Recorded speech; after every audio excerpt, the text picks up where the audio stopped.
A very good afternoon to all of you. We welcome you again on the McGraw Hill Education sponsored webinars which are there. And we have already had two webinars. This is the third webinar in the same series. The topic for today is India's relationship with Taliban and the endgame in Afghanistan. It is one of the topics that has been there in the contemporary news also. So my objective here is to basically give you a broad overview of what this entire discussion is going to be all about and how Taliban and India engage and what are the parameters of our engagement, etc. And once the webinar is over, at the end of it, we will have a question answer session. Please keep your questions to the point, and please make sure that your questions are relevant to the discussion and not to any irrelevant things that are not a part of the discussion today. So without wasting much time, let's get going. As far as Afghanistan and India are concerned, the two countries not only have a historical bond which is well documented many times, but the two countries also have a very important emotional bond. And this emotional bond actually is called as the Kabuliwala bond. This Kabuliwala bond is basically nothing but a story, which was a short story written by none other but Rabindranath Tagore. And this short story, where he basically described that how the Pathans from Kabul would come over to the streets of India in different parts of the country and sell the Kabuli chanas, are basically some things that had got deeply ingrained in the psyche of the people. So, as a result of which, it is almost very difficult to contemplate India without Afghanistan and Afghanistan without India. So, Kabuliwala bond has been one of the bonds that has entrenched into the psyche of the India and Afghanistan people today. Similarly, another important binding factor, which is an emotional bond between India and Afghanistan, is the non-alignment bond. India, as we have seen earlier in the previous webinar, was a non-aligned country, and also Afghanistan to some extent remained non-aligned. But again, it is important to remember that even though Afghanistan was a non-aligned country, Afghanistan still had a pro-Soviet tilt. And one of the reasons why it had a pro-Soviet tilt also is because of the fact that they appreciated the Soviet model of development, which is similar to the Indian appreciation of the same. So keep in mind that India and Afghanistan do not only have a historical bond, they do have an emotional bond. Three factors for the emotional bond basically include the Kabuliwala bond, which is the Kabuliwala Rabindranath Tagore story, non-alignment as a factor, and also the pro-Soviet tilt, which remains a common factor binding India and Afghanistan at the initial periods after independence. Now, there is another important thing to understand about Afghanistan. Afghanistan in the modern times was created in the 1930s, and Pakistan as a subcontinent was created as a country when India and Pakistan were partitioned by the British in 1947. But if you look at Afghanistan and Pakistan, the boundary between Afghanistan and Pakistan is called the Durand line. In the map, if you see that Durand line is a line which was created in 1893. This line, which was created in 1893, is a line that divided basically Afghanistan and Pakistan. Now, the problem is that this line called the Durand line, which was a line created in 1893, was a line created by the British. This line demarcated the boundary as per the British between Afghanistan and Pakistan. But the problem is that somehow the Afghani people have never accepted this line. Even though this line has remained as an international border between the two states, but it is important to remember that this line has officially been never accepted by Afghanistan even till today. Now the question is, what is the reason? The reason is very simple. The reason is that Afghanistan basically believes that this is an artificial line, and it is an artificial line because this line has divided the Pashtun people who are living on two sides of the border arbitrarily. You see, the Pashtuns are basically a tribal group. This tribal group called Pashtuns constitute one of the largest ethnic groups in Afghanistan. Apart from Pashtuns, Afghan society is made up of other groups also like Uzbeks, Tajiks and Hazaras. Hazaras in Afghanistan are the only Shia Muslims. Pashtun, Uzbeks and Tajiks are basically Sunni Muslims. That is why Afghanistan is a Sunni dominated country but does have a Shia also population, the Hazara population.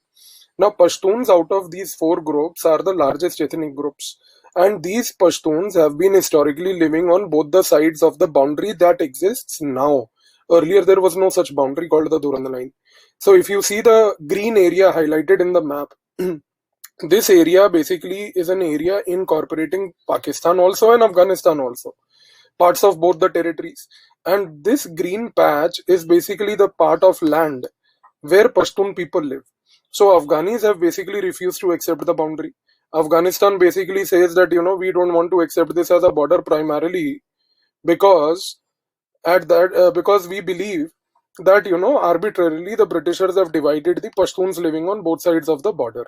So this has remained a friction point between Afghanistan and Pakistan. In fact, the number of Pashtuns who live in Pakistan's Balochistan today and Pakistan's Khyber Pakhtunkhwa province today are far in number than the local Pakistani people there. And that is also one of the reasons why Afghanistan for a very long period of time has been asking Pakistan to give back Baluchistan to them, give back Khyber Pakhtunkhwa, KP. From now we will call it KP, Khyber Pakhtunkhwa region to them. So you see, Afghanistan has been laying claims over two important pieces of territory in Pakistan. They are Baluchistan, they are Khyber Pakhtunkhwa. And why they are claiming them? Because in these both areas, there are Pashtuns who are living, and they believe that these Pashtuns historically have been a part of Afghanistan. So as a result of which, Afghanistan believes that Khyber Pakhtunkhwa and Baluchistan should also officially belong to to Afghanistan and not to Pakistan. So please keep this point in mind. Now, as far as India's relationship with Afghanistan is concerned, after India became independent in the year of 1950, India and Afghanistan signed a treaty of friendship. And once India and Afghanistan signed the Treaty of Friendship, at that time, one important thing that happened is that a formal diplomatic relationship was created.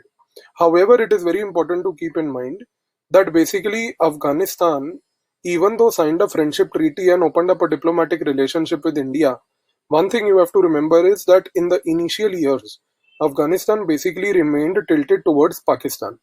Now, why did Afghanistan remain tilted towards Pakistan? The idea is very simple. As I just explained to you, that basically, in the case of Afghanistan, the Khyber Pakhtunkhwa and also, apart from Khyber Pakhtunkhwa, Baluchistan is the province that Pakistan had basically annexed, and Afghanistan wanted over those areas. So, Afghanistan was always of this opinion that, we should remain peaceful with Pakistan, we should not antagonize Pakistan, so that by remaining peaceful with them, we are in a position to take away these areas through peaceful discussion and dialogue with them.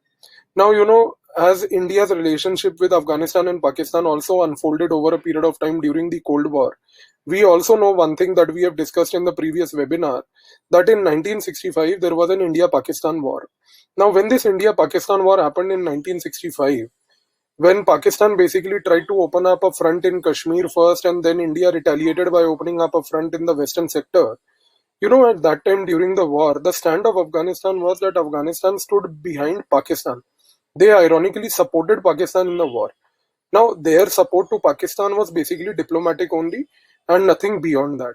But that diplomatic support was also because of a certain reason or a rationale behind the Afghanistan side.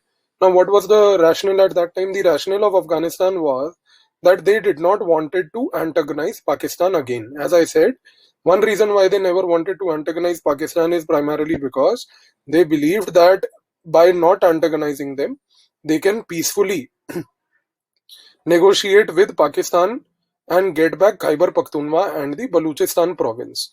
So for a very long period of time, Afghanistan remained pro-Pakistan, and obviously by they showing solidarity with Pakistan in 1965 war, it also did impact India's relationship with Afghanistan, because India's relationship with Afghanistan did get affected because of, Afghanistan at that time showing a pro-Pakistan tilt. However, if we proceed further, in the 1970s, in Afghanistan, there was a political crisis. We don't need to go into the depth of the political crisis. In case you are interested to read about it, please read the India-Afghanistan chapter in the International Relations book. The details are given there. So what happened in 1970s is that initially there was a political crisis in Afghanistan. Now when political crisis in Afghanistan began, at that time, the king of Afghanistan, who was the monarchy, who was the ruler of Afghanistan at that time, was basically witnessing trouble with his own people there.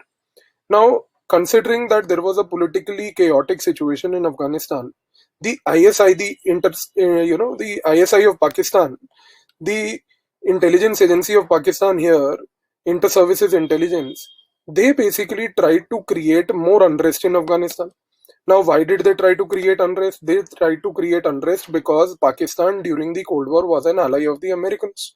You see, as we have discussed earlier, and as we know one thing, that during the Cold War period, when the world was divided into capitalist and communist ideologies, India had basically selected the ideology of non alignment. And as far as India was concerned, India's concern was that through non alignment, we will be able to charter the waters of the Cold War. But Pakistan basically decided exactly opposite of India's strategy. So what did Pakistan do? Pakistan immediately tried to align with the Americans. One also reason why Pakistan wanted to align with the Americans was that they wanted American assistance to build up their power to match up a powerful India in their neighborhood. So at that time, Pakistan became an ally of the US. And Pakistan became an ally of the US by joining the CENTO and SEATO alliances, the two alliances which are there. I hope you must have read about them in the world history section of the international relations book also. In the section 1, all these details are given there. So as Pakistan basically turned towards the Americans, so that means one thing is very clear, that in Pakistan, America was directly a player there, and neighbor of Pakistan is Afghanistan. In Afghanistan, if there was a political crisis happening and internal political chaos happening, that was a good opportunity for the Americans to play some game in Afghanistan also. And considering that in the beginning, as I have told you, that the Afghanis initially during the Cold War period already had a pro-Soviet tilt. So keep that in mind, that Soviets also had some interest in Afghanistan. So what did Pakistan do? Pakistan basically exploited the political crisis in Afghanistan. How did it exploit the political crisis? They started basically creating an Islamic group, and that Islamic group that they created was called the Jamaat-e-Islami. So Jamaat-e-Islami was a group created by Pakistan. It was created by Pakistan under the leadership of Burhanuddin Rabbani, and it was also created as a group which also had another important leader apart from Burhanuddin Rabbani, whose name was Gulubuddin Hikmatyar. So these two very important people, Gulubuddin Hikmatyar and Burhanuddin Rabbani, they basically became the core members of Jamaat-e-Islami. So Jamaat-e-Islami was created by the ISI of Pakistan, and Jamaat-e-Islami was an Islamist group. Pakistan at that time thought that if there is a political crisis in Afghanistan, we can exploit that political crisis and turn Afghanistan into an Islamic state. So that is why Jamaat-e-Islami's creation was basically one of the first steps that the Pakistani did. Now the problem is that if Pakistan created Jamaat-e-Islami with the objective of Islamizing the Afghan society, obviously the Russians saw this, and the Soviet perception of this kind of activity by the ISI was that they perceived it as an interference in the internal affairs of the Afghanistan. And obviously, if Afghanistan was having a pro-Soviet tilt, and if America was there as a direct ally in the case of Pakistan, it would definitely aggravate the Cold War tensions. Because now what happened is that when Jamaat-e-Islami got created and the Jamaat-e-Islami members, Gulumuddin Hikmatyar and Burhanuddin Rabbani, started preaching Islam in the case of Afghanistan, which was already an Islamic society, Russia perceived it as an interference in the internal affairs of Afghanistan, and Russia began to think that USA is using Pakistan and supporting Pakistani Jamaat-e-Islami to gravitate Afghanistan towards the capitalist orbit. In order to prevent this, in 1979, the Soviets basically sent their tanks to Afghanistan, and as they sent their tanks to Afghanistan, it led to the Soviet invasion of Afghanistan. Now, when the Soviets finally invaded Afghanistan, they prevented Pakistan to play a game. They cut out the American role directly by preventing the Americans to have any say in the affairs of Afghanistan. And immediately in 1979, after the Soviets invaded Afghanistan, they installed a ruler whose name was Babrak Karmal. So from 1979 to 1985, the ruler who remained in Afghanistan, who was a Soviet puppet, his name was basically Babrak Karmal. In 1985, so Babrak Karmal was replaced by the Russians until 1988. The next ruler remained, whose name was Najibullah. Though Najibullah remained not only till 1988, but he remained almost till 1992, as we will see after some time. But basically, both Najibullah and Babrak Karmal came at different time periods, and both of them were basically puppets of the Russians. So please keep this in mind also. Now, once the Soviet invaded Afghanistan, what did the Americans do? The Americans at that time basically decided to take a revenge. And the only way to take a revenge from the Soviets who had invaded Afghanistan was now to basically create difficulties for the Soviets to continue to rule in Afghanistan. So basically, what did America do? They created a bear trap.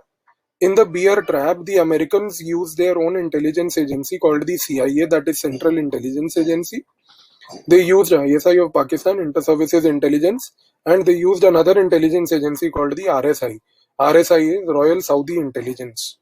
Royal Saudi Intelligence is the intelligence agency of Saudi Arabia. Now, what happened is that all these three agencies came together, the CIA, ISI, and RSI. All these three agencies, when they came together in 1979, they had meeting in Pakistan. When they met in Pakistan at that time, what they decided was that we will make it difficult for the Soviets to rule Afghanistan. Now the question is, how do we make it difficult for the Soviets to rule Afghanistan? So basically what Americans did at that time was that the CIA, they basically told the ISI of Pakistan that ISI, you go to Afghanistan, you send your people there covertly, you mobilize the Afghani people, you bring those Afghani people from Afghanistan to Pakistan, and once you mobilize them and bring them from Afghanistan to Pakistan, the Royal Saudi Intelligence was told to create madrasas along the border of Afghanistan and Pakistan, the Durand line, if you try to recollect. So what happened at that time was that the CIA, I repeat again, told the ISI of Pakistan to cross over to Afghanistan, get members of Afghanistan, that is Afghani citizens, mobilize them, bring them over to Pakistan. Once they are brought over to Pakistan, the Royal Saudi Intelligence RSI will basically try to create madrasas in Pakistan. In these madrasas, they will try to basically radicalize the Afghani people. And once these people are radicalized, these radicalized people will go back to Afghanistan and fight the Soviets in Afghanistan. So you see, the idea was very simple. So USA succeeded in basically creating this entire campaign that they wanted to. So ISI of Pakistan, right from 1979, started crossing over to Afghanistan. They started bringing Afghani people. They brought Afghani people to Pakistan. In Pakistan, there were various madrasas that were now created. These madrasas were micromanaged by the Saudi clerics. The Saudi clerics basically taught in these madrasas a strand of Islam which is called Wahhabi Islam. What is Wahhabi Islam? What is Wahhabism? The detailed explanations are given in the International Relations book. Please have a reading about that. They are very crucial. There is a Wahhabi threat even in the Kashmir Valley today. So please be aware about that. The entire thing related to Wahhabism and Wahhabi Islam is given in the International Relations book in the section of West Asia. Please make sure you read that. Now, the Afghani people from Afghanistan came over to Pakistan. In Pakistan, what happened? In Pakistan, basically the Royal Saudi Intelligence and the Saudi clerics basically tried to brainwash the Afghani citizens. What did they brainwash them? They brainwashed the Afghani people by saying that Soviet has invaded your country, and Soviet which has invaded your country is going to destroy Islam. So therefore, Islam is in danger because of Soviet invasion. So you see, at that time, what happened was that Royal Saudi Intelligence tried to create an insecurity in the minds of the people of Afghanistan by telling them that the Islam as their religion is in danger, and it is in danger primarily because Soviets have invaded Afghanistan and Soviets are basically anti-Islam. So at that time, by creating this kind of a campaign, by repeatedly telling the Afghani people this, the Afghani people got very deprived. And when Afghani people got deprived and Afghani people started thinking that our religion is in danger, we need to do something. What can we do? And when they got deprived and started thinking that our religion is in danger, we have to protect our religion to do something. So what happened at that time? This is the time period when USA stepped in. USA at that time told them that, see, the only way by which you can protect your religion is to fight the Soviets. And obviously, those people of Afghanistan were already very deprived, thinking that their religion is in danger. They were now very easily motivated to pick up the arms, and they were motivated to pick up the arms to basically fight the Soviets at that time. So basically, Americans at that time made two promises to these Afghani people. They told them that number one, you fight the Soviets, we will give you arms, ammunition, and money. And number two, once you fight the Soviets, see, the second promise of the Americans is very important here. Afghanistani people were told, these fighters who were trained by the ISI now to fight were told by the Americans that once you remove the Soviets from Afghanistan and whenever you are able to defeat them, we will help you to acquire power in Afghanistan. So you see, this is a very important thing, that firstly, Afghani people are brought from Afghanistan to Pakistan. They are radicalized by the Saudi Arabian clerics and Saudi intelligence. Pakistan basically trains them in how to fight a war, and this war is going to be fought by the Afghani people against the Soviets, and this war is going to be fought by these Afghani people against the Soviets with the arms, ammunition, and money of the Americans. So there is a complete nexus of CIA, ISI, RSI, and a Mujahideen campaign is launched. Mujahideen comes from the word Mujahid. Mujahid means a person who fights, a jihad.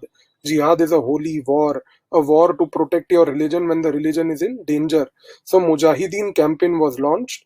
This Mujahideen campaign, which was launched by the Afghani people, who were given two promises by the Americans. One of the promise was that basically they have to fight and remove the Soviet. The second promise was that once they fight and remove the Soviets, the Americans would help them acquire power and Islam would be back in Afghanistan and there would be no danger.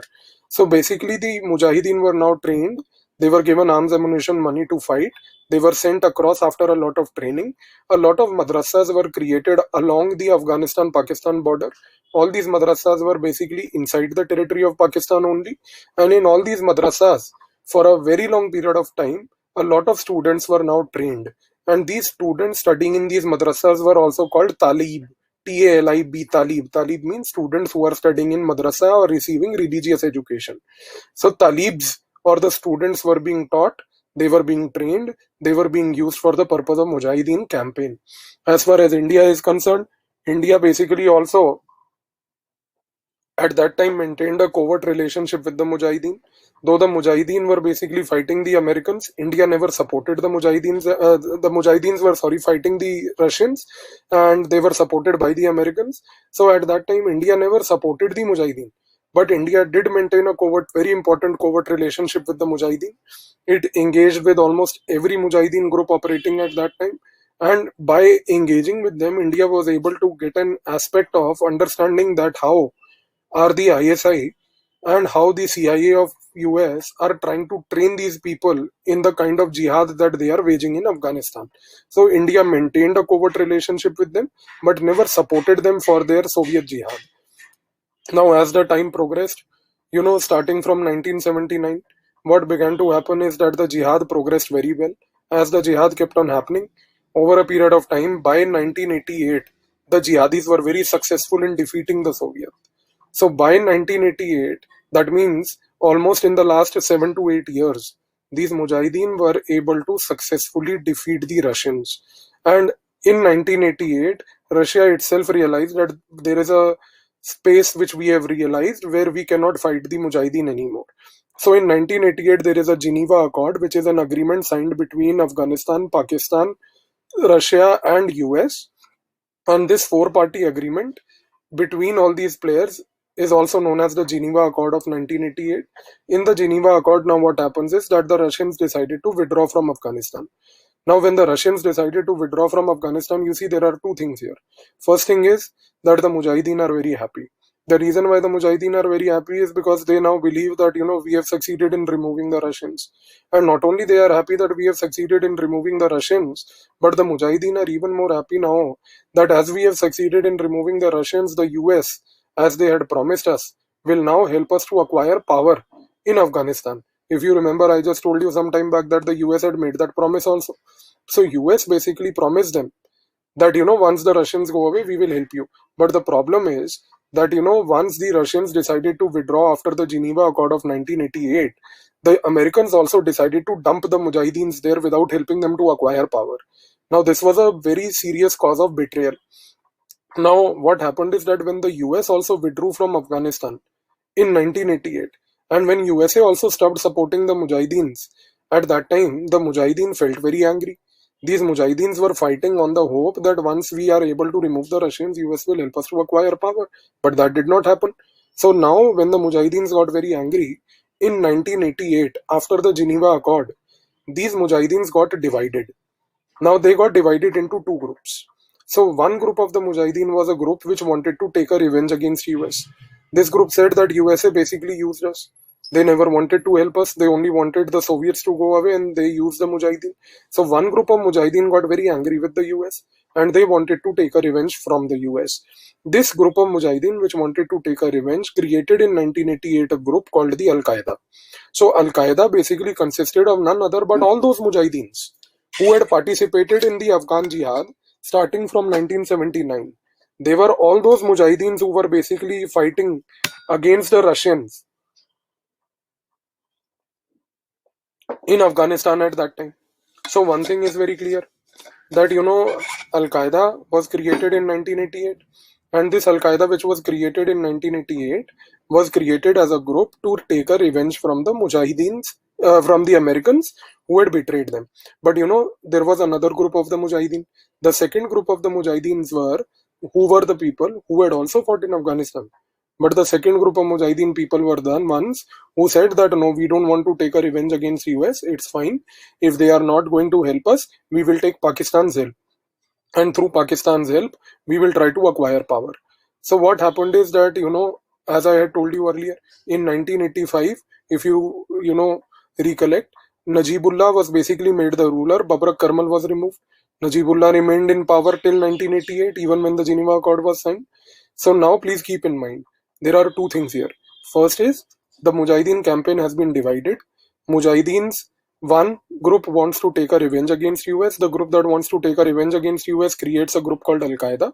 There is a group of Mujahideen which does not want to take a revenge against US. They want to take rather help of Pakistan. And these Mujahideen want to acquire power with the help of Pakistan in Afghanistan. So the second group, the one which wanted to basically take help of Pakistan, now spoke to the ISI. So when they spoke to the ISI in 1990-91, the ISI for 2 years basically tried to negotiate with these Mujahideens. And after negotiation in 1992, all these Mujahideens under the patronage of the ISI came together, and in 1992 they signed an agreement called Peshawar Accord.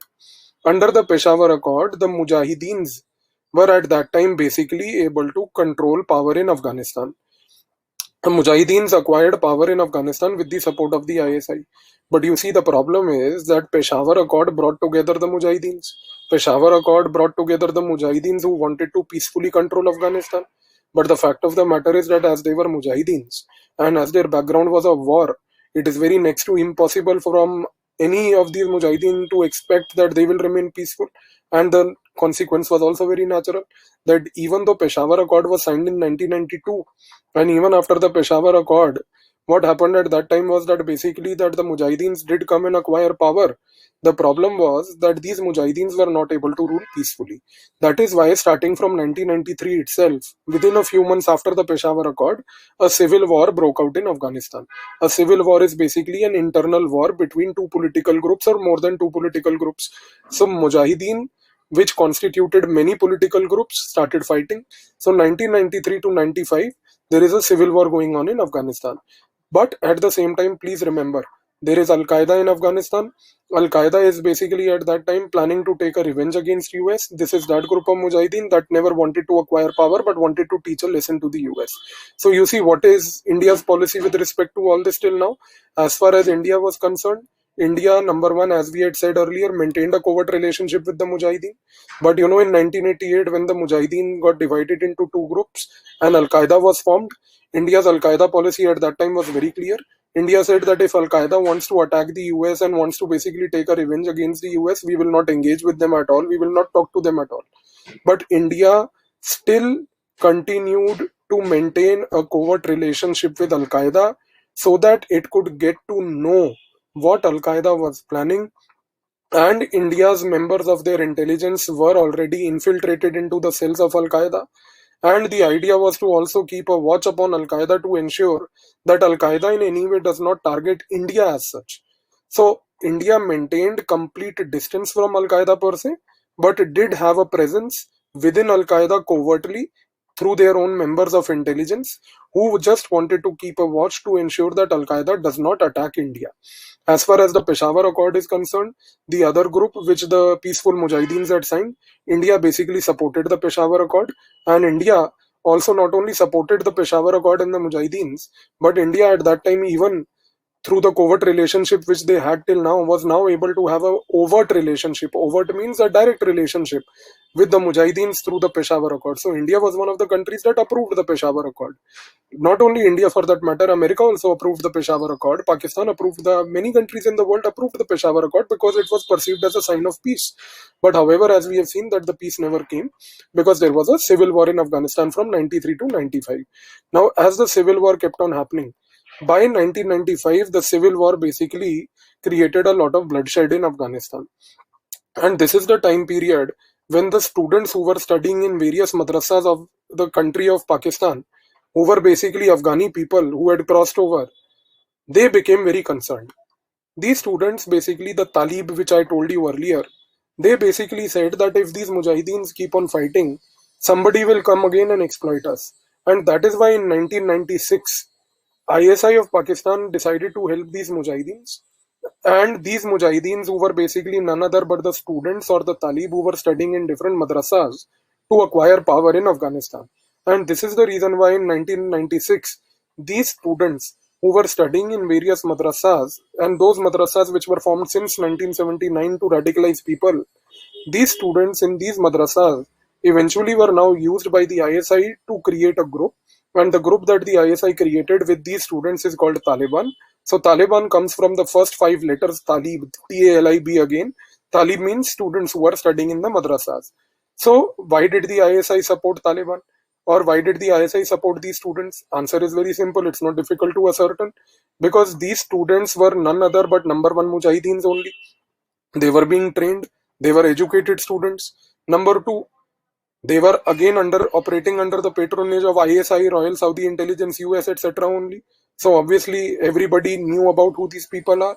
Number three, the Mujahideens who had come together in the Peshawar Accord had created a civil war. They were not able to remain united and keep a stable Afghanistan. So ISI also was very frustrated with the Peshawar Accord's failure.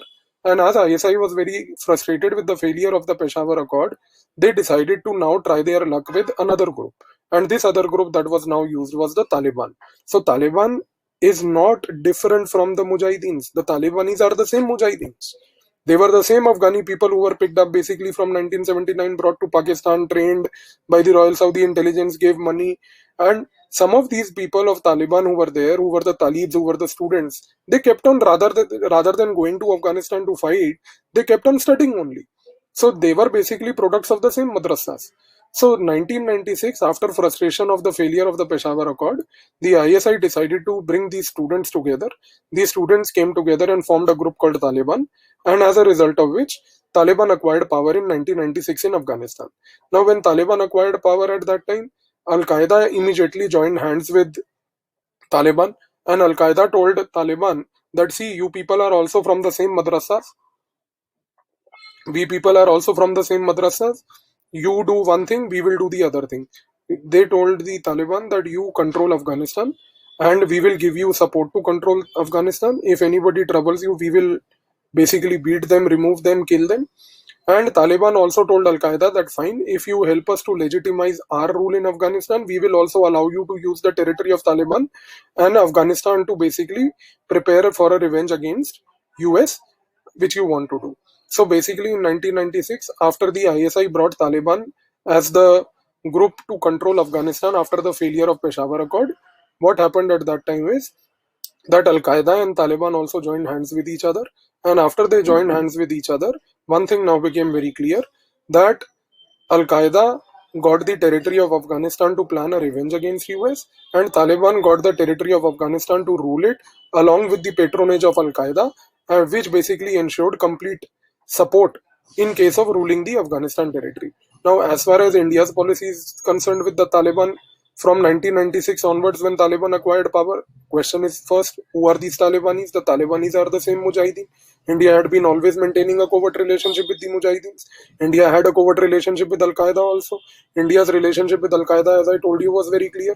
the relationship with Al Qaeda was that basically we will not engage with them, we will not support them because they want to take a revenge against US, but we will keep a watch upon them. As far as India's relationship with Taliban is concerned, who were the Talibanis? These were just students. And these were students who were studying. No doubt they were studying radical education. But we had a covert relationship with them. So India, again from 1996 onwards, continued to maintain a covert relationship with the Taliban. Taliban at that time told India very clearly. Taliban told India कि India, in fact, this is in 1997, to be more precise, that in 1997, Taliban told India कि India, you give us diplomatic recognition also. They asked India कि India gave us diplomatic recognition. India refused. India said, no, Taliban, we cannot give you diplomatic recognition because internationally you are not an accepted player. You are perceived as a non-state actor. But the fact that Taliban asked India for diplomatic recognition, the fact that Taliban always had a positive attitude towards India, proves the fact that Taliban has never been a threat to India. So Taliban ruled Afghanistan from 96 onwards till 2001. This was also the time period when Americans were being very concerned. Why they were concerned? Because Al Qaeda was using the territory of Afghanistan to plan a revenge, and the revenge eventually happened in 2001. So in 2001, we know one thing, that Al Qaeda carried out the 9/11 attack. Now, when the 9/11 attack happened, the World Trade Center attack happened. It happened by Al Qaeda, and Al Qaeda basically did this attack from the territory of Afghanistan, which was ruled by Taliban. So as a result of which, this 9/11 attack now, in 2001, USA decided to invade Afghanistan. So USA invaded Afghanistan after the 9/11 attack. The invasion was called the Operation Enduring Freedom. The Operation Enduring Freedom was launched by the Americans to remove Taliban and Al Qaeda from Afghanistan. And they wanted to remove Taliban and Al Qaeda from Afghanistan and bring about democracy in Afghanistan. So what was the consequence? In 2001, there was an American invasion. America launched a massive operation which was basically known as the Operation Enduring Freedom. This Operation Enduring Freedom, which was launched by the Americans in 2001, was to dismantle Taliban and Al Qaeda from Afghanistan. Now what happened? Three things happened. First thing is that basically Taliban and Al Qaeda were removed from Afghanistan. And once they were removed in 2003, by that time USA brought about different structures of governance in place. And once Talibani structures were removed and different government structures were brought in, a democratic election happened in 2003 in Afghanistan, and Hamid Karzai, the person in the photograph below, Osama bin Laden, that person, Hamid Karzai, became the first democratically elected president of Afghanistan, number one. Number two, what happened to Taliban and Al Qaeda then? Once the US launched the Operation Enduring Freedom, which was launched with the objective of targeting Al Qaeda and Taliban, both Al Qaeda and Taliban left Afghanistan and shifted over to Pakistan. The boundary between Afghanistan and Pakistan is not accepted by Afghanistan anyway, the Duran line that I have told you in the beginning only. So Al Qaeda and Taliban shifted over to from Afghanistan to Pakistan. So at that time, Al Qaeda and Taliban started living in Pakistan and started targeting America, who was in Afghanistan, from Pakistan itself. And as far as India's relationship with Hamid Karzai is concerned, when Hamid Karzai became the first democratically elected president, at that time, India basically established a good relationship with him, and India established a diplomatic relation now, which basically focused on development of Afghanistan. So starting from 2003, India initiated a development diplomatic program. Now you see, Taliban, as I said, came from Afghanistan to Pakistan in 2001. India's Taliban policy from 2003 to 2007 was very simple. Taliban was no more a player in Afghanistan anymore. Taliban was hiding covertly in Pakistani territory. India covertly kept on engaging with Taliban, kept on providing them whatever moral support they wanted from us. We never provided them any material support, obviously, because they were fighting with the Americans. Because why were they fighting with the Americans? Because Americans had removed them from Afghanistan, obviously. So we didn't provide them any material support, but we provided them moral support. We kept on engaging with them. We kept a discussion forum open with them. On the other hand, 2003 to 2007 is also the period when Al Qaeda, as I said, shifted also from Afghanistan to Pakistan, when US Operation Enduring Freedom was launched. And India's Al Qaeda policy remained the same.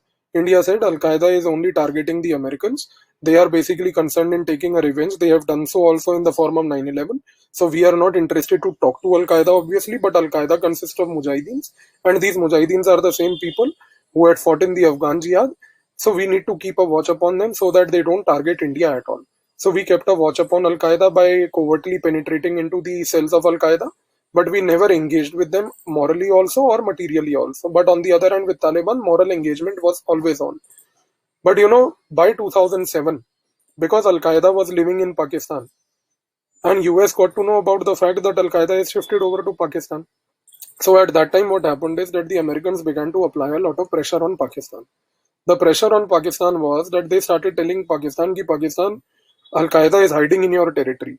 And we know that if Al Qaeda is hiding in your territory, it is your job to help us out to know very clearly where the Al Qaeda is located and provide us intelligence so that we can eliminate Al Qaeda. America, in fact, very clearly told Pakistan that we are not interested in targeting Taliban. Taliban did not do 9/11 attack. No doubt Taliban was hand in glove with Al Qaeda. No doubt Taliban gave Al Qaeda the territory to use to plan their attack. But Taliban, after all, never played any direct role in the 9/11. So USA very clearly said that, see, Pakistan, we have no problem with Taliban. Let Taliban remain in Pakistan. Let them do whatever they want. They are attacking us. We will also attack them if they trouble us. But we are not interested to fight them. Our fight is only with Al Qaeda. And our fight is with Al Qaeda's leader Osama bin Laden. We know that Al Qaeda's entire leadership is hiding in Afghanistan from Pakistan. And if they are hiding in Pakistan from Afghanistan, and if they are hiding in your territory, you have to provide us with intelligence. So with this US pressure, what started happening was that by 2007, what started happening was that Pakistan started providing a lot of intelligence about Al Qaeda in Pakistan to the Americans. And as Pakistan started providing a lot of intelligence to Al Qaeda, to US about Al Qaeda, which were living in Pakistan, the Al Qaeda became very angry. The Al Qaeda became angry that, why is Pakistan giving our information to the Americans and Americans are using that information to kill us? So one thing became very clear, that in 2007, Al Qaeda became very angry. And because the Al Qaeda became angry as their information was being passed upon by the Pakistanis, so Al Qaeda witnessed a split in 2007. And in 2007, Al Qaeda created a new group, and that new group that they created was called the Tehreek-e-Taliban Pakistan, TTP, or also in a simple language known as the Pakistan Taliban. So Pakistan Taliban is basically a breakaway group of Al Qaeda. And Pakistan Taliban was created in 2007.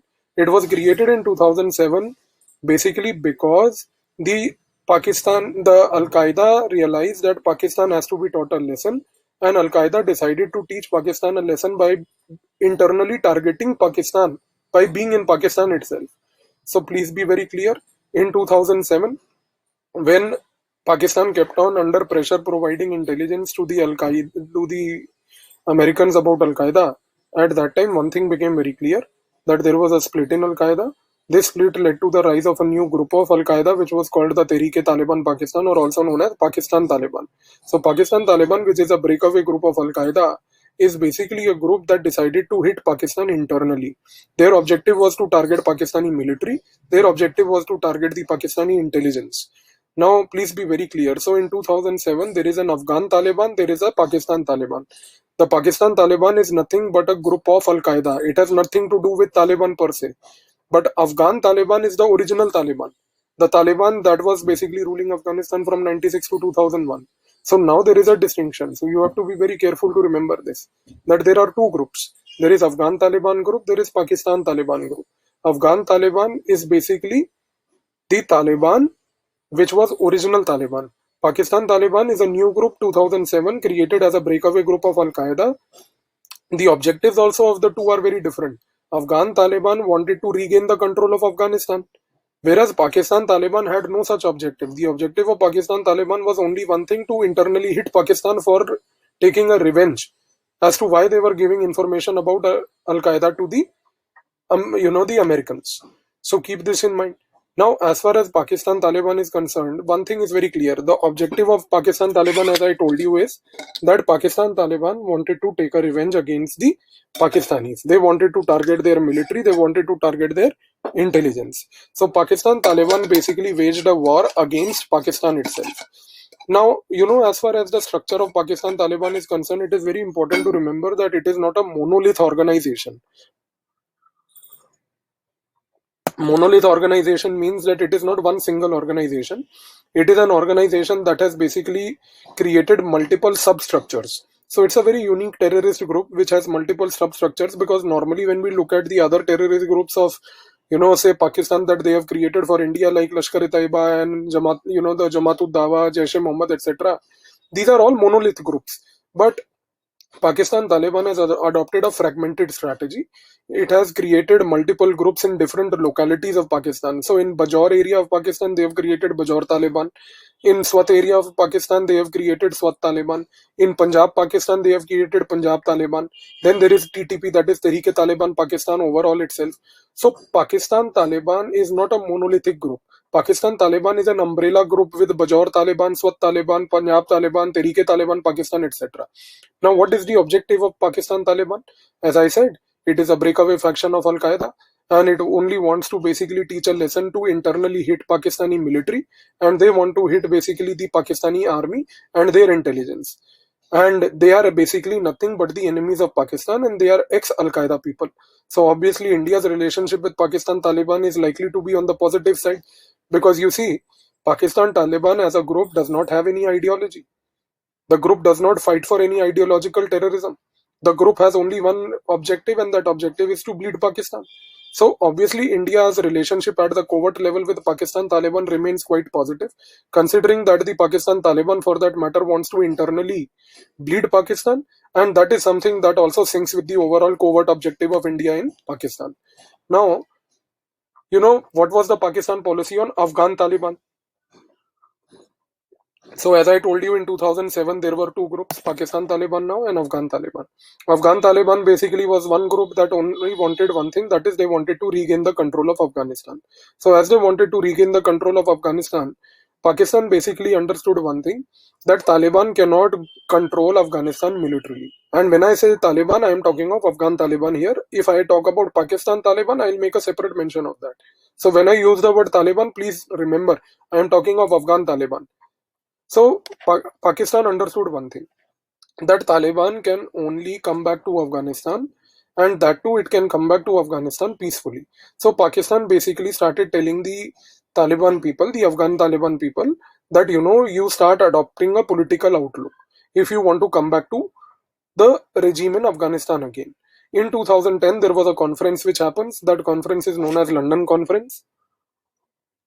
This London Conference is the first ever conference where what happens is that Pakistan ISI tries to basically bring about Afghan Taliban on the table in front of the world, and tells the world that, see, there is this Afghanistan Taliban, and these people of Afghan Taliban are basically interested in controlling Afghanistan.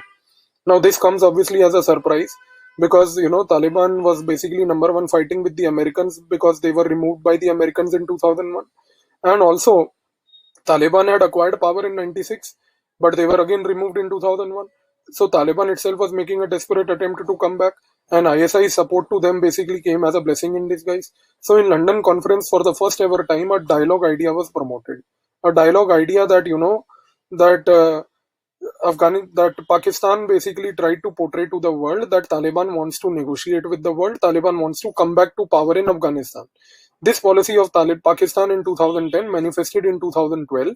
In 2012, ISI created a concept called Good Taliban, Bad Taliban. So what is Good Taliban, Bad Taliban? In a very simple language, it is nothing but a policy that the Pakistanis created deliberately to show that, there are two types of people in Taliban. The one type of people who constitute the good Taliban are the people who want to basically politically engage with the government in Afghanistan and want to acquire political power in Afghanistan. On the other hand, there is an element, Pakistan said, which is called the bad Taliban. The bad Talibanis are those people who do not want political engagement at all, and they want to continue to fight. So as far as the ISI was concerned, throughout the year of 2012, the ISI tried to create this narrative, good Taliban, bad Taliban. The objective was that good Taliban is Taliban we should all talk with. Good Taliban basically is interested in controlling Afghanistan. Good Taliban is that Taliban part, which is basically those Mujahideens who are now interested in political reconciliation. Bad Taliban are basically those people who are not interested in political reconciliation. They don't want peace. They have to be eliminated. So what did the CIA do? CIA in 2014 basically created a group called the ISIS. Though we know the fact that the ISIS was created by Dr. Abu Bakr al-Baghdadi, but all that is basically a scam and a fraud. The ISIS as a group which was created was not created by Abu Bakr al-Baghdadi. Al-Baghdadi in fact was basically a Jewish spy of the Israeli intelligence agency Mossad, whose name was Elliot Shimon. And the objective of creating the ISIS primarily was to bring the bad Taliban as a part of the ISIS and use the ISIS to eliminate the bad Taliban. So anyway, we don't need to go into the depth of all those directions which are there. But one thing became very clear, that number one, Pakistan institutionalized a dialogue through London conference with Taliban. Number two, created the difference between good Taliban, bad Taliban, tried to tell the world that good Taliban is one we should all talk to, bad Taliban should be eliminated. ISIS was used to eliminate the bad Taliban. India's policy with bad Taliban was obviously clear. We never engaged with them. We never had any talks with them also. As far as with good Taliban is concerned, India maintained it very clearly that we are not officially going to launch a dialogue unless the entire world officially accepts it. So for a very long period of time, starting from 2014, India directly, overtly never engaged, but covertly kept on having a very deep engagement with all the elements of Taliban as such. Now, as the time progressed, you see, starting from 2003, as I told you that when India went to Afghanistan, India was doing a lot of developmental activity in Afghanistan. This developmental activity was appreciated by Taliban in a very big way. And as it was appreciated by Taliban in a very big way, Taliban developed a very, very positive attitude towards India. Taliban began to understand one thing, that India, in fact, is one of the only countries in the entire neighborhood which is genuinely concerned about helping and developing the Afghani people. The fact of the matter is that Taliban has become, over a period of time, so happy with India that at times India has often used its good relations with Taliban to even get Pakistan beaten many times by the Talibanis itself. We don't need to get into the details of that, they are not required. So, one thing is very clear, the development diplomacy of India definitely worked. It sweetened Taliban a lot. Taliban has, over a period of time since 2003 till today, 2020, appreciated India's developmental activity. And now, one thing is very clear, that since 2016, when Taliban has become a very direct player in the negotiations of Afghanistan, and since 2016, when the world has been directly negotiating with Taliban, India has also not been very far away, because don't forget, Talibanis are none but the same Mujahideens who were trained in the madrasas, and we have always had a very covert relationship with them. We have engaged with them right from the day one. So obviously, we know who the Talibanis are, and we know what they want. In fact, it is not wrong to say that, today Taliban supports India much, much more than they will support anybody else today. And in fact, the fact that India has had this good relationship with Taliban, the fact that Taliban appreciates our developmental activity also in Afghanistan, has created a lot of insecurity in the minds of Pakistan. That is why you see, whether it is US, whether it is China, whether it is Russia, whether it is Iran, no other country is concerned about what Taliban says. But Pakistan is more concerned about what Taliban says with respect to India. What has happened over a period of time is that Taliban has basically become a good friend of India. And this is something that has not gone down very well with the Pakistanis. That is why the Pakistanis have tried to create a very big narrative. The narrative that they have tried to create, which even our newspapers, specifically the most radical Hindu newspaper or Indian Express newspaper, all these newspapers and all, they have also tried to basically support the Pakistani narratives. And what is that Pakistani narrative? The narrative is that they all say, including what Pakistan says, they all say that, if Taliban comes to power in Afghanistan, it will be very dangerous for India. If Taliban comes to power in Afghanistan, India's developmental efforts will all go down the drain. All that is nonsense. It is bullshit. It will never happen.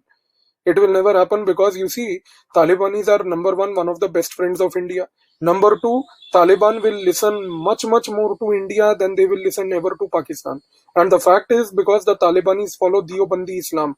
Deobandi Islam is a school of Islam that originated in India, in the Deoband in UP. And the scholars and the clerics of Deoband in UP have been used by India for the last 40 years to engage with these Mujahideens, with the Talibanis, with the senior leadership of Taliban.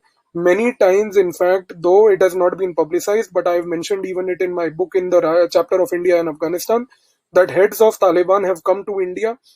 I have mentioned the years when they have come, and they have not only come to India, but they have been given the prestige of a state visit in India. They have met our prime ministers many times, whether it was Manmohan Singh, whether it is Narendra Modi in the present times.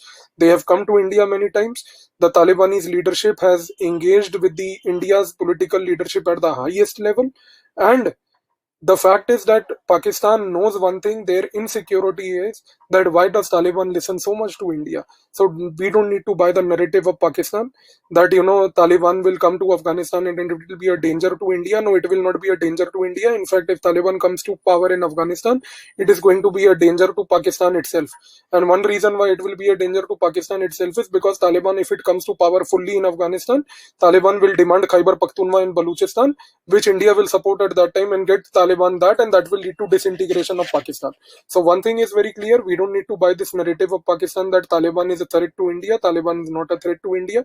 Taliban will always listen more to India than they will listen to Pakistan. There is always another myth that has been propagated for a very long period of time. And the myth is that Taliban was involved in the hijacking of IC-814. Well, let me not go into the technical details of the IC-814 issue. The IC-814 hijacking of the Indian airline aircraft was a prelude to the 9/11 attacks. The IC-814 happened in 1999. The success of IC-814 was basically perceived as a success for the 9/11, which subsequently happened. Now, Taliban was not involved in that at all. In fact, if you read the India-Afghanistan chapter in my book that I have written, you will understand that why was Taliban not involved in the IC-814. The reasons have been very clearly detailed out. And you will also be able to understand that what role did ISI play and how did the ISI worked with Al-Qaeda to basically do the IC-814. In fact, the myth is that, Taliban was involved. To be clear, let me bring this point to the notice of all my followers and, the listeners here in the particular debate, that Taliban was not involved in the IC-814. ISI and Al-Qaeda were involved, and in fact, it was the first ever time that Al-Qaeda did try to target India. So please read about it in the book. You will get more clarity about it. And the third thing to remember is that Taliban has never attacked India. They have never attacked Kashmir. And as I have told you, they have always maintained a positive relationship with India. So obviously they have no concern about, Kashmir. In fact, last year when we abrogated Article 370, if you read the India-Pakistan chapter in the present book, in the third edition where I have done a detailed analysis of the implications of Article 370's abrogation, you will understand that Taliban's statements that they have issued with respect to the Kashmir issue and the Taliban statement with respect to Article 370 again nullify the Pakistani argument completely. So as far as Taliban's perception of India is concerned, let's be very clear finally, Taliban is a good friend of India. We don't need to worry about the coming of Taliban to Afghanistan. In fact, we should welcome Taliban to come back to Afghanistan if required. Taliban wants to genuinely take control of Afghanistan. Taliban obviously is not going to support any group of Pakistan or the ISI which is going to target India. Taliban may have any relationship with Al-Qaeda, may not have a relationship with Al-Qaeda is not a concern to India. That's a concern for the US to negotiate and their discussion policy. As far as India is concerned, Taliban is basically one of India's good friends and we have a good relationship with them. We don't need to worry about the Taliban at all in any situation. So please keep these basics in mind and please make sure that number one, you do read the India-Afghanistan chapter very carefully and you read the India-Pakistan chapter and specifically the 370 article abrogation part, the analysis that I have done in the book. So keeping this in mind, let us now come to the question answer session and let me take your questions.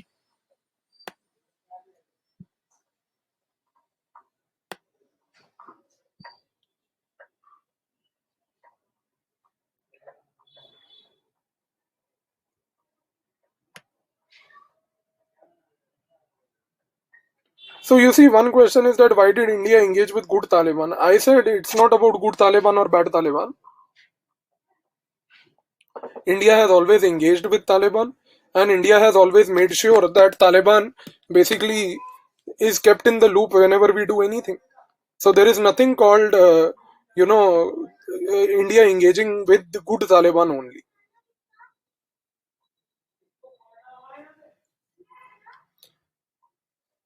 So now there is one question that why India has not sent its military to Afghanistan. Why should India send the military to Afghanistan? There is no military threat that we have in Afghanistan. Afghanistan is already a country where India, all the core players of Afghanistan, whether it is the Afghan government, whether it is the Taliban, they are always there with us. Then if they are always there with us, what is the need for us to send the military? There is no such question that arises ever. As far as India is concerned, India has never had any overt relationship with the Mujahideen. It's always a covert relationship. Please remember that.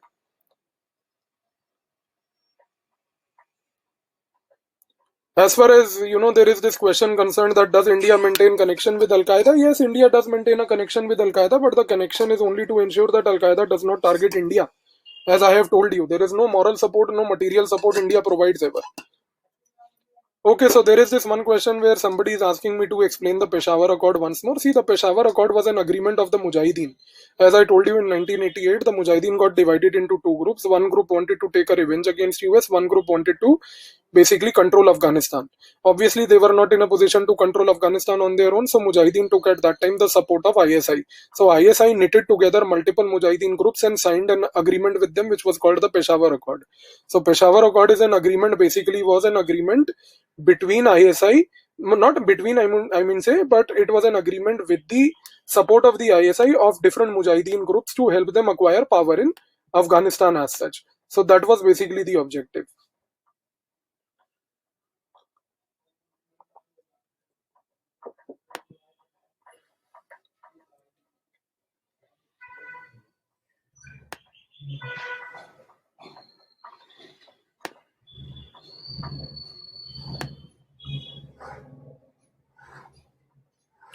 See, what is India's official policy? As I have said, India has always engaged with the Talibanis as such.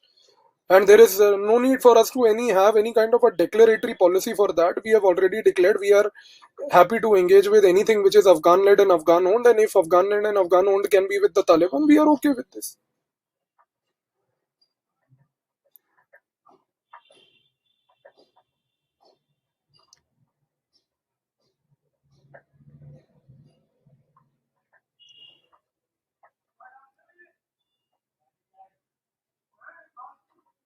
See, there is this question that why did India not act actively in the America-Taliban deal? Why should we act in America-Taliban deal, America-Taliban deal is a deal between those two countries. They have some concerns to address. We are not interested in any such concern. It is their deal, as I told you. If Taliban maintains a relationship with Al-Qaeda, and if, Al-Qaeda's relationship has to be broken down, then in that case, it is for America to discuss with them. Al-Qaeda is not threatening India directly, so why should we talk to them? Nor is Taliban threatening India directly. So there is this one question that what is revisionism? See, revisionism is basically a term which means that a state basically tries to alter the status quo. So Pakistan is a basically revisionist state. Why is Pakistan a revisionist state? Is because Pakistan wants to alter the status quo. Alter the status quo means alter the territorial boundaries. And the territorial boundaries Pakistan wishes to alter is basically the boundary in Kashmir. So Pakistan is called as a revisionist state. So there are two types of states: revisionist states which alter the status quo and status quo states which do not alter the status quo. India is a status quo state.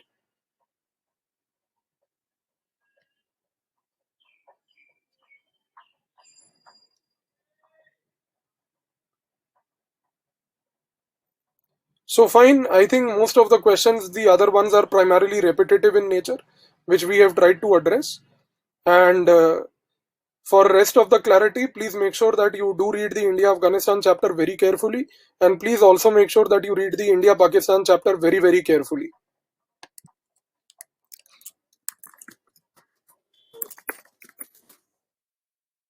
So please make sure that India-Afghanistan and India-Pakistan chapters are read very carefully by you. And these chapters will now give you more insight in the discussion that we have had today. Thank you.